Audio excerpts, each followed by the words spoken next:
आकाशवाणी से पेश है खबरनामा।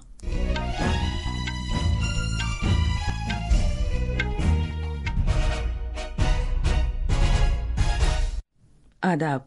खबरनामे के साथ मैं शगुफ्ता यास्मीन। पहले इस वक्त की खास खबरें।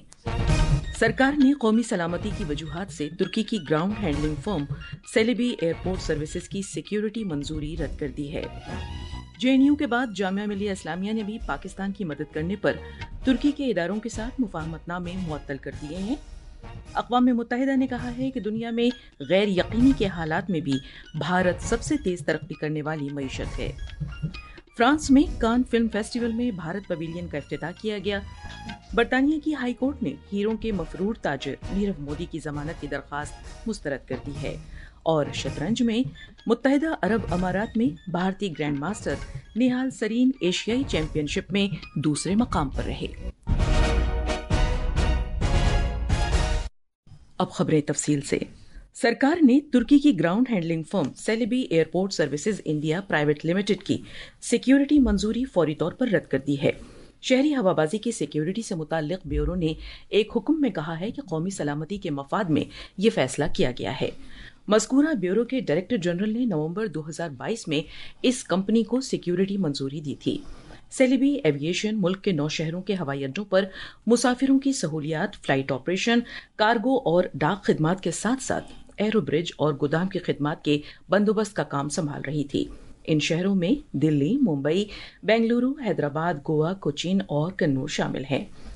शहरी हवाबाजी की सिक्योरिटी से मुतालिक ब्यूरो की हिदायत पर अमल करते हुए Delhi international airport limited dial ने सेलेबी सर्विसेज के साथ अपनी वाबस्तगी बाज़ाब्ता तौर पर ख़त्म कर दी है। डायल ने यह यकीन भी दिलाया कि जो मुलाजिमीन इंदिरा गांधी बैनुल अक़वामी हवाई अड्डे पर कार्गो और ग्राउंड हैंडलिंग खिदमात के लिए सेलेबी सर्विसेज के साथ काम कर रहे हैं, उन सभी को फौरी तौर पर नई कंपनी में काम पर रखा जाएगा। ये मुलाजिमीन अपनी मुलाजमत की मौजूदा शराइत के तहत काम करते रहेंगे। जवाहरलाल नेहरू यूनिवर्सिटी जेएनयू के बाद अब जामिया मिलिया इस्लामिया ने तुर्की की सरकार से मुंसलिक इदारों के साथ सभी मुफाहमतनामों को फौरी तौर से मुअत्तल करने का ऐलान किया है। एक सोशल मीडिया पोस्ट पर जामिया मिलिया इस्लामिया ने कहा कि वो मजबूती से मुल्क के साथ खड़ा है। मजीद तफसील हमारे नामानिगार से।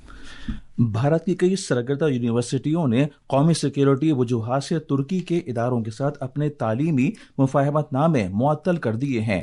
हैदराबाद की मौलाना आज़ाद नेशनल उर्दू यूनिवर्सिटी ने भी फौरी तौर पर तुर्की के यूनुस एम्र इंस्टीट्यूट के साथ अपने तालीमी मुफाहमतनामे को मनसूख कर दिया है।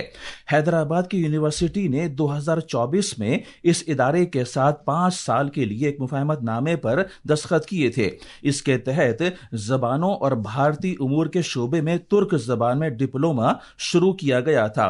इससे कबल जेएनयू ने तुर्की की इनोनो यूनिवर्सिटी के साथ मुफाहमतनामा मुअत्तल कर दिया था। पाकिस्तान के लिए तुर्की की मदद और सरहद पार दहशत गर्दों के कैंपों पर भारत की हालिया कार्रवाई पर उसकी नुक्ताचीनी के बाद भारत और तुर्की के ताल्लुकात बिगड़ने के तनाजुर में ये फैसले किए गए हैं। अहम फौजी और दिफाई उमूर पर पाकिस्तान का साथ दिए जाने की वजह से भारत में ये मांग की जा रही है कि तुर्की के सामान, अशिया और सियाहत का बाइकआउट किया जाए। PS विष्णु की रिपोर्ट के साथ खबरनामे के लिए मैं शमीम इरफान। नायब सदर जमहूरिया जगदीप धनखड़ ने कहा है कि भारत ने अमन के नजरिए को सरबुलंद रखते हुए दुरुस्तगी के साथ दहशतगर्दी के खिलाफ कार्रवाई करके एक नया आलमी पैमाना तय किया है।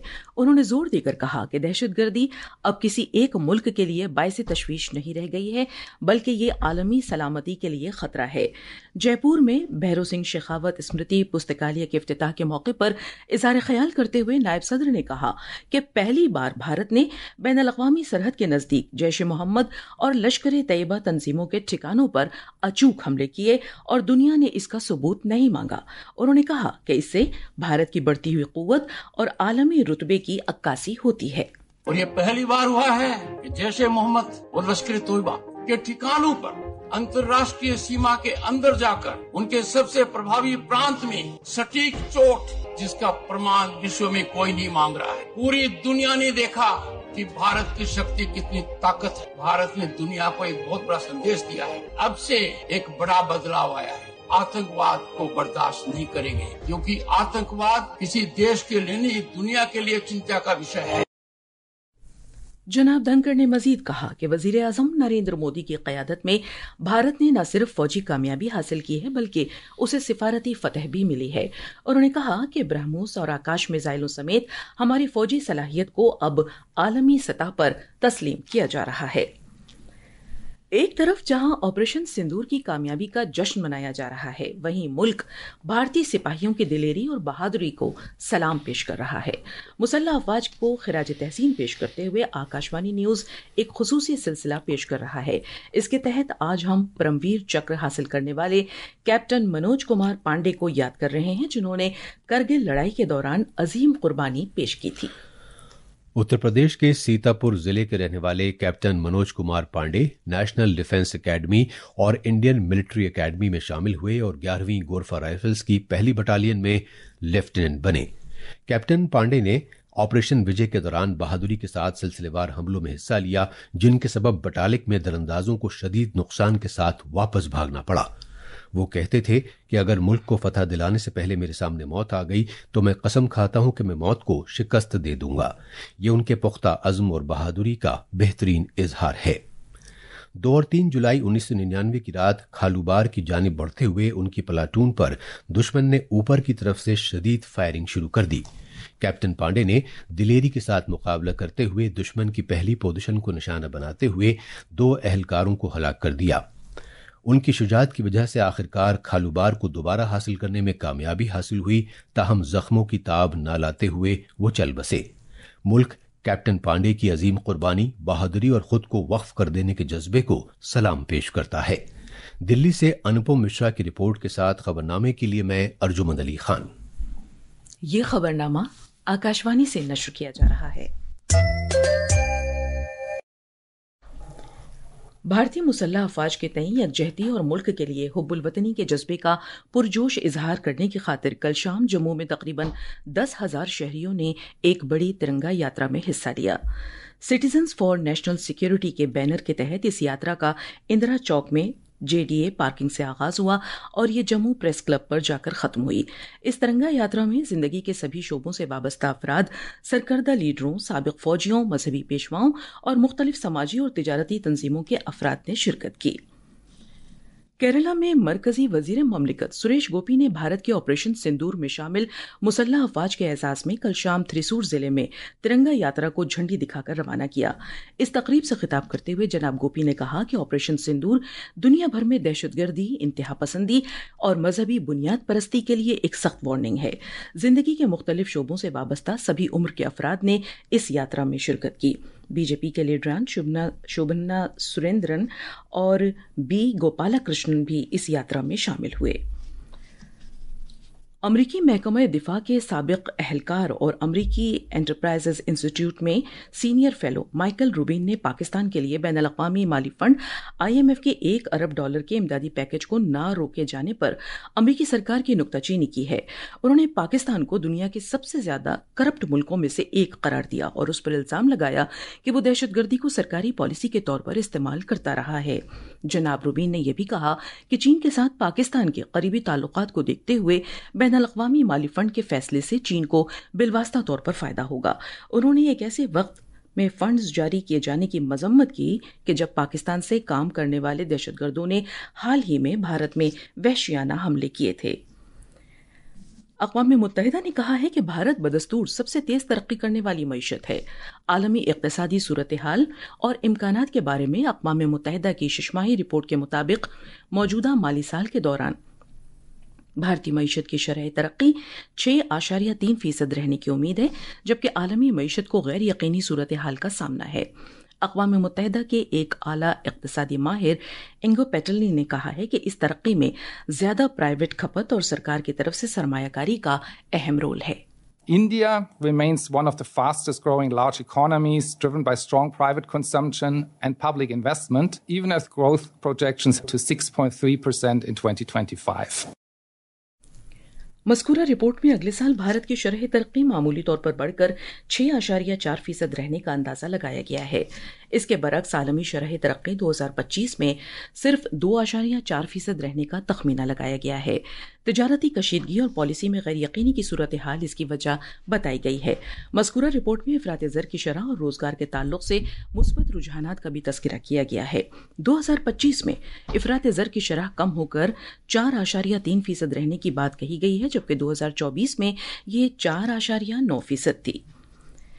فرانس میں جاری کان فلم فیسٹیول میں بھارت نے بھارت پویلین کے افتتاح کے ساتھ اپنی مضبوط موجودگی درج کرائی، جس سے عالمی سطح پر اپنے سینما کو فروغ دینے کے ملک کے عہد کا اعادہ ہوتا ہے۔ یہ پویلین بھارتی سینما کو عالمی سطح پر فروغ دے گا اور بین الاقوامی سطح پر اشتراک میں مدد کرے گا۔ پیش ہے ایک رپورٹ۔ اس تقریب میں بھارتی سینما کی سرکردہ شخصیات شامل ہوئیں، ان میں فلم ساز اور افی کے فیسٹیول ڈائریکٹر شیکھر کپور اور معروف اداکار انوپم کھیر شامل ہیں۔ یہ pavilion national film development corporation اور فکی کی جانب سے قائم کیا گیا ہے۔ پویلین کے ساتھ ساتھ بھارتی فلم گائیڈ کا بھی آغاز کیا گیا، جس سے بھارتی فلم ٹیلنٹ کو پروڈکشن، ترغیبات اور فلموں کی شوٹنگ کے مقامات کو فروغ حاصل ہوگا۔ اس گائیڈ کا مقصد بین الاقوامی اشتراک کے لیے بھارت کو ایک موزوں ساجھیدار کے طور پر پیش کرنا ہے۔ 78واں کان فلم فیسٹیول منگل کے روز شروع ہوا ہے۔ دلی سے ایشوریہ کی رپورٹ کے ساتھ خبرنامے کے لیے میں شمیم عرفان۔ کل لندن میں انصاف کی ایک اعلیٰ عدالت نے ہیرے کے کاروباری نیرو مودی کی جانب سے داخل کردہ ضمانت کی ایک تازہ درخواست کو مسترد کر دیا۔ نیرو مودی اپنے قریبی رشتہ دار میہول چوکسی کے ساتھ ساز باز کر کے 13,000 کروڑ روپے کے پنجاب نیشنل بینک دھوکہ دہی معاملے کے سلسلے میں بھارت کو مطلوب ہے اور وہاں جیل میں ہے۔ حکام نے کہا کہ نیرو مودی نے رہائی کی اپنی ضمانت کی خاطر لندن میں عدالت سے رجوع کیا تھا۔ بھارتی موسمیات محکمے IMD نے آئندہ 3 سے 4 روز کے دوران ملک کے شمال مشرقی حصے میں گرج چمک کے ساتھ شدید سے بہت شدید بارش کی پیشگوئی کی ہے۔ موسمیات سے متعلق محکمے نے اگلے 3 سے 4 دنوں میں ملک کے جنوبی حصے، ساحلی آندھرا پردیش، یانم، رائلسیما، تلنگانہ، کرناٹک، تمل ناڈو اور کیرلا میں گرج چمک کے ساتھ چھینٹے پڑنے اور تیز ہوائیں چلنے کی بھی پیشگوئی کی ہے۔ اسی طرح کی صورتحال کل ملک کے شمال مغربی حصے، پنجاب اور ہریانہ میں رہنے کا امکان ہے اور اتوار سے جموں کشمیر، لداخ، گلگت بلتستان، مظفر آباد، ہماچل پردیش، اتراکھنڈ اور اتر پردیش میں بھی اسی طرح کی صورتحال کی امید ہے۔ شطرنج میں متحدہ عرب امارات کے العین میں منعقدہ ایشیائی چیمپئن شپ میں بھارت کے گرینڈ ماسٹر نہال سرین دوسرے مقام پر رہے۔ کیرلا کے اعلیٰ درجے کے کھلاڑی نے فائنل راؤنڈ میں ایران کے کھلاڑی کو شکست دی۔ تاہم سرین کو ٹائی بریک سکور کے سبب چاندی کے تمغے پر ہی اکتفا کرنا پڑا، کیونکہ 9 راؤنڈ سے دونوں کھلاڑیوں کے 7 پوائنٹس تھے۔ معمولی فرق سے خطاب نہ جیت پانے کے باوجود نہال آئندہ فیڈے شطرنج عالمی کپ کے لیے اپنی جگہ پکی کرنے میں کامیاب رہے۔ اور یہ تھی خبریں۔ اب اخبارات کے آئینے کے ساتھ ہیں ارجمند علی خان۔ شکریہ شگفتہ۔ قومی راجدھانی دلی سے آج شائع ہونے والے اردو اخبارات نے مختلف خبروں کو نمایاں جگہ دی ہے۔ سپریم کورٹ کے اختیارات پر صدر جمہوریہ کے سوالات کو تقریباً سبھی اخبارات نے نمایاں اہمیت کے ساتھ شائع کیا ہے۔ روزنامہ راشٹریہ سہارا کی سرخی ہے، کیا سپریم کورٹ بل کی منظوری کے لیے ڈیڈ لائن طے کر سکتی ہے؟ صدر جمہوریہ کا سوال۔ روزنامہ راشٹریہ سہارا نے بھارت اور پاکستان کشیدگی کے درمیان وزیر خارجہ ڈاکٹر ایس جے شنکر کے بیان کو نمایاں اہمیت کے ساتھ شائع کیا ہے اور سرخی لگائی ہے، پاکستان سے مذاکرات صرف دہشت گردی اور POK پر۔ وزیر دفاع سرحد پار فائرنگ و گولہ باری کے حالات کا جائزہ لینے سری نگر گئے۔ روزنامہ پرتاپ نے اسے اپنی پہلی سرخی بناتے ہوئے شہ سرخی لگائی ہے، دہشت گردی اور بات چیت ایک ساتھ نہیں چل سکتی، پاکستان کو سندیش۔ یہ تھی آخر میں خاص خبریں ایک بار پھر۔ سرکار نے قومی سلامتی کی وجوہات سے ترکی کی گراؤنڈ ہینڈلنگ فرم سیلیبی ایئرپورٹ سروسز کی سیکیورٹی منظوری رد کر دی ہے۔ JNU کے بعد جامعہ ملیہ اسلامیہ نے بھی پاکستان کی مدد کرنے پر ترکی کے اداروں کے ساتھ مفاہمت نامے معطل کر دیے ہیں۔ اقوام متحدہ نے کہا ہے کہ دنیا میں غیر یقینی کے حالات میں بھی بھارت سب سے تیز ترقی کرنے والی معیشت ہے۔ فرانس میں کان فلم فیسٹیول میں بھارت پویلین کا افتتاح کیا گیا۔ برطانیہ کی ہائی کورٹ نے ہیروں کے مفروض تاجر نیرو مودی کی ضمانت کی درخواست مسترد کر دی، اور شطرنج میں متحدہ عرب امارات میں بھارتی گرینڈ ماسٹر نہال سرین ایشیائی چیمپئن شپ میں دوسرے مقام پر رہے۔ اس کے ساتھ ہی خبرنامہ ختم ہوا۔